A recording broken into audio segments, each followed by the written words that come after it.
To. Thank you po, sir. Macdo yan, Macdo. Thank you po, sir. Ito yung...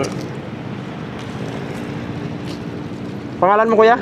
Kenneth Ha? Lloyd. Kenneth Lloyd. Oo, ito. May pamilya na ba kayo? Binata pa po, sir. Ah, binata pa. Kaya pala walang ano sa buhay, no? Opo. Alright, mga katawan. Yung mga katawan, hinanap pa natin si tatay, kung saan banda si tatay. Ngayon, nakikita ko na nakaduyan dito.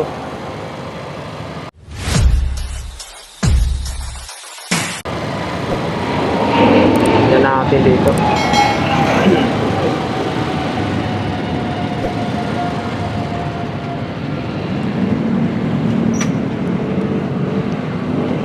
Ito si tatay, oh. Tulog na tulog.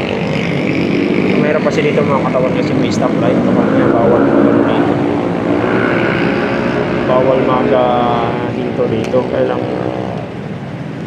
dito si tatay, oh, naka ano siya, nakaduyan.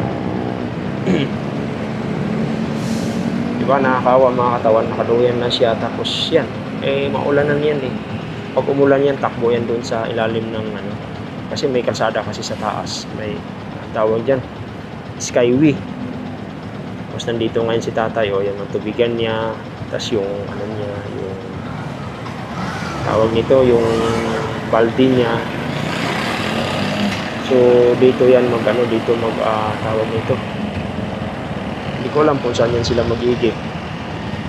Kasi nga nakakaawa ko naman talaga yung mga ganun. Ito din yung binigyan natin ng pagkain last time. O kailan tulog na tulog, siguro hindi niya na ako maalala siguro. Kaya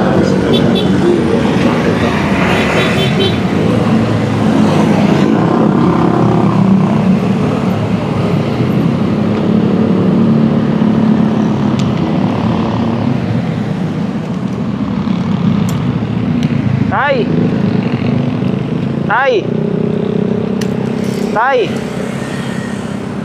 Musta? Nalala mo ba ako? Ako yung nagbigay sa'yo ng pagkain doon.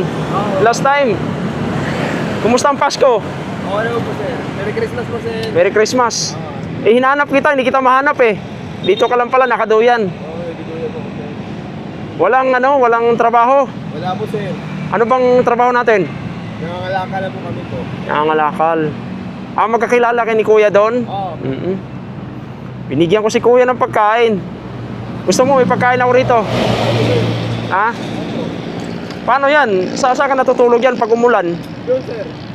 Doon. Oo. Pag umulan yun. Oo. Kaya pala nung nakaraan, ang sarap ng tulog mo, nalimpungatan ka pa eh. Ha? Oo. Kumusta naman yung pagkain na binigay ko sa'yo? Kinain mo kagad? Ito, mayroon ng pagkain dito.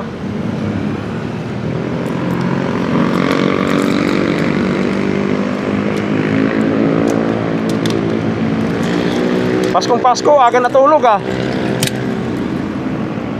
Ha? Nagpapakuhan, sir. Tulog. Ha? Nagpapakuhan, tulog. To. Thank you po, sir. Macdo yan, Macdo. Thank you po, sir. Ito yung... Pangalan mo, kuya? Kenneth Ha? Lloyd. Kenneth Lloyd. Oo, ito. May pamilya na ba kayo? Binata pa po, sir. Binata pa. Kaya pala walang ano sa buhay, no? Opo. Thank you po, sir. Paano yan? Kung halimbawa kung wala kayong kita, saan kaya kakain yan? May kaliro po kami, sir. Nagluluto po kami. Nagluluto kayo. Okay lang ba kayo naka-video? Okay lang. Wala problema po. Tapos saan kayo banda nagluluto? Dito? Dito, dito. Ito pala sinasabi ni kuya, may mangga. Dito yung ano niya. Paano pag umulan? Saan kayo magsasaing? Bibili mo lang pa po. Kanin. Wala ba kayo nung yung mayroong portable ngayon na tawag nito, yung ginagamit sa pag-camping na ang bibilhin nyo na lang butane? Wala kami yun, sir. Wala kayo nun. Kuminsan po lata. Lata. Binubutasan namin yung sa ibaba ng lata. Ginaganon dito. Kunyari ito yung lata. Oo. Tapos ginaganon na namin po. Pagkanan. Tapos hindi ko ganun yan. Para dito sa loob ng lata, maglalaga ay magluluto. Alam ko yung butane, maraming beses pa may mapagsaing ka doon. Minsan kasi sir, ganyan na ako. Kung masyadong mahaling yung... Ah, ninakaw din sa inyo. Oo, yun ako. Kung nadaanan kami sir ng iba, naalala yung iba sa iba, nadaan na dito din. Ah, hindi niya dala-dala pag sakali? Ah, ganun. Sayang, mayroon sa Shopee. Pwede ko kayo i-order doon dalawa ni Kuya eh.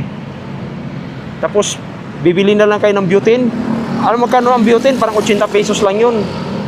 Tapos maraming beses na, mga 1 linggo siguro. Ah, di, kung magsaing lang naman ng ulam, siguro mga 3 araw, 4 na araw bago maubos. Siguro, pang emergency, pag umulan. Nagamit din kami yung ganun sa natin. Taga saan ka ba, Kuya? Taga-Davao po ako sir. Davao. Bisaya. Oo, Bisaya po ako. Asa man dito? Sa lugar ni Duterte mismo. Oh, nganong napaingon man ka dire? Tama ko yung mag-aayat na may tsahin ako dito sir sa Taguig po. Oh. Na gumagamit ako dati ng contact ko. Tapos nagagalit po sila. Natakwel. Oo, natakwil po. Pero ngayon nagbago na. Bago na ako.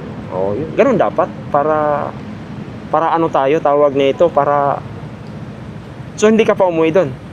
Hindi ko po sir. Bakit? Hindi pa tamang panahon. Oo. So buti kinaya mo rito. Hindi ayaw mo ba pumasok ng ibang trabaho?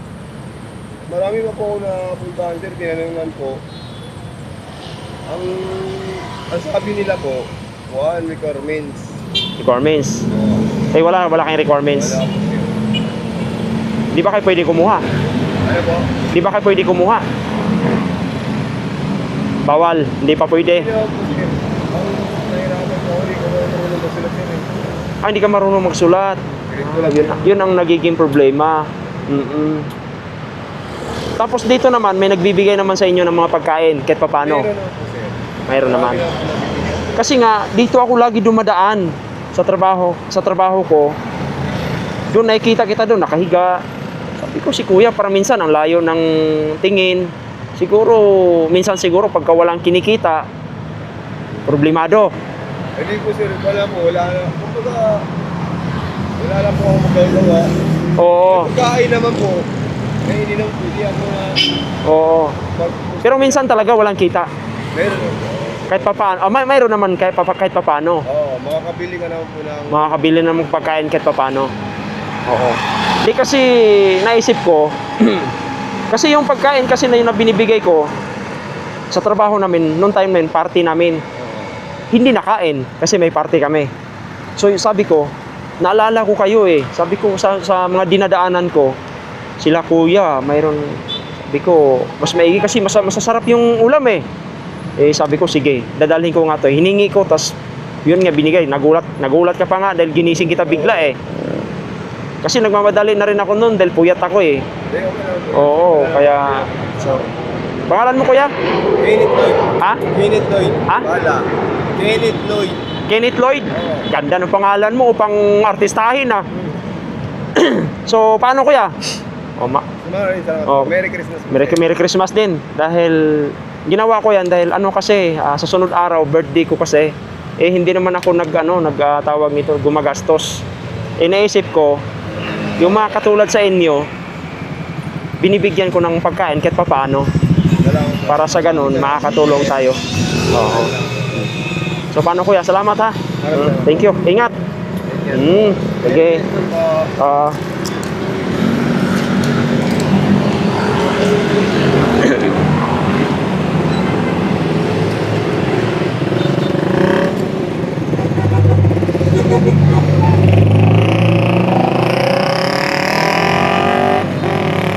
So ayun mga katawan, si Kuya pala, hindi marunong magsulat.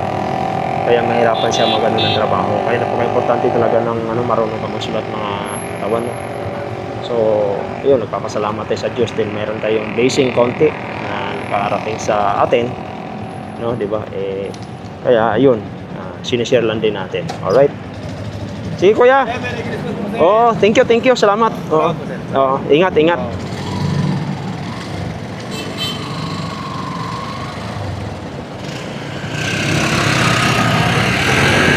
So ayan mga katawan, oo, papasalamat tayo sa ating Panginoon gawa ng naibigay na natin nila kuya yung mga pagkain nila, no?